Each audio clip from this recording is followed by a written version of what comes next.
Hi, this is Emily Lee, Part of Art from the Heart, and in this video I'll be creating a neat and tangled card using the fabulous MISTI stamping tool. All this week, the design team will be sharing inspiration featuring the MISTI. Some of the design team members are also giving away either their favorite stamp set or a $15 gift certificate to the Neat and Tangled store. You can also win a MISTI on the Neat and Tangled blog and a $100 gift certificate to Neat and Tangled on the MISTI blog. So be sure to visit all blogs and comment each day for your chance to win. I'm sure most of you are familiar with the MISTI stamping tool, but it's new to me, and now that I have it, I have no idea why I didn't have one till recently. It comes with a foam stamping pad and two really strong magnets to hold your stamping surface in place. The magnets will stick together if they get too close, and the important thing is not to try to pry them apart, but rather slide them apart. If you buy the complete MISTI kit, you'll get a grid notepad, but if you buy the MISTI on its own, you can still buy the notepad separately. I do use one most of the time to help me line up everything with the lid, but for the card I'm creating today, I won't be needing it. For the main part of my card, I'll be using Neat and Tangled's ornate frames, which involves 3-step stamping. The MISTI is particularly helpful for step stamping. I never seemed to enjoy step stamping before, and avoided stamp sets that involve this technique. However, now that I have the MISTI, step stamping has become quite addictive. I've grown to love it. If you followed Neat and Tangled's January release, you'll know that I use this set quite a bit. To start, I place the most solid stamp in place and use the lightest of the 3 shades. Before I had the MISTI, I wouldn't have been able to re-stamp an image if I didn't get an even inking the first time. This is what I love about the MISTI. I can re-ink an image, particularly a large solid image like this, frame-based many times until I'm satisfied. You'll see on the top frame that I missed a corner, and if I reapply ink just on that corner and stamp it again, it's fine. I never would have been able to do that just by using a block. I'll be using 2 of these frames and interlocking them, so you'll see me creating 2 of the exact same frames.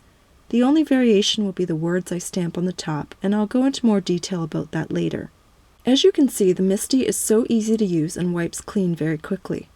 In fact, I find it easier to bring my chamois to the cover than to wipe an acrylic block with the stamp on the chamois. Moving on to the second layer, now I use the medium shade to add more detail to the frames. As I go from lightest to darkest, the stamps have less stamping surface on them.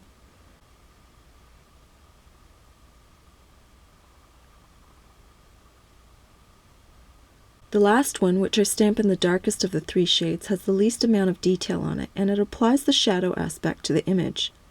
That way the image looks 3D, as if there are actual raised edges on the frame.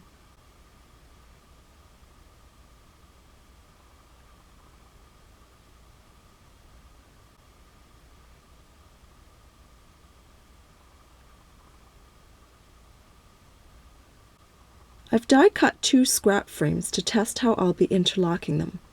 I need to know where to make the cut so I don't ruin the actual stamped frames by making a mistake. Before I cut them though, I want to add more detail in the form of words.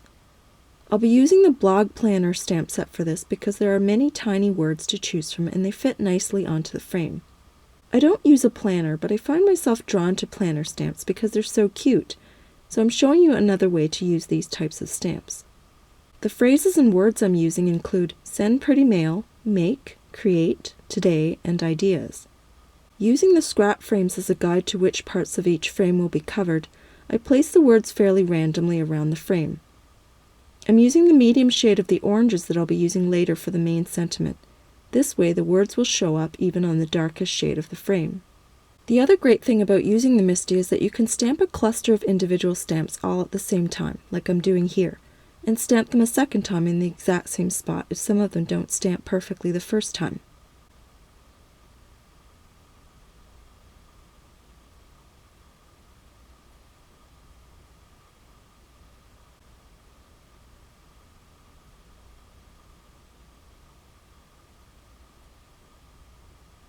Here's a look at both of the completed frames. Now all I have to do is die cut them. Since I can see through the frame, it's super easy to line up the dies with the stamped images. I secure the die to the frames using washi tape and run it through my Big Shot. Using the scrap frames as a guide, I snip the part of one frame that will be hidden behind the other frame. Then I link them together and, using the grid mat as a guide, use micro glue dots to line them up, making sure that they're parallel. I placed the interlocked frames on the card base and realized that I want a textured mat between the card base and the frames. I'm going to cut a piece of cardstock about 1/4 of an inch smaller than the card base and run it through my Big Shot with an embossing mat and the Seeing Stars die.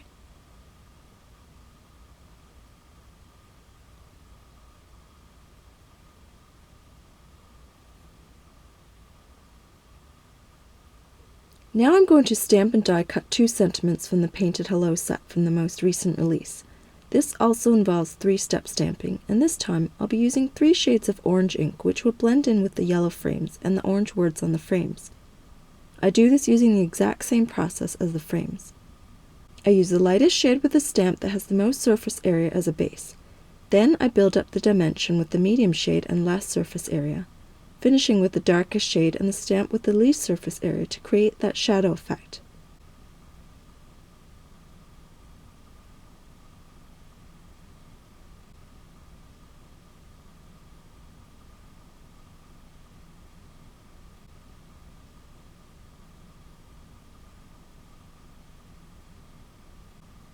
After determining how I want the sentiment to sit on the frames, I can adhere all the pieces to the dry embossed panel. I pop up the frames with foam tape and trim off the excess.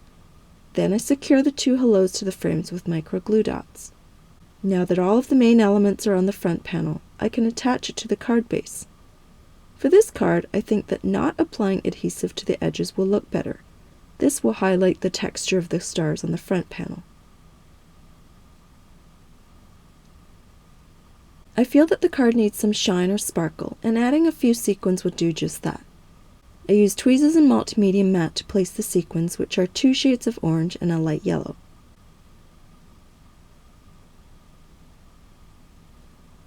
And now my card is done.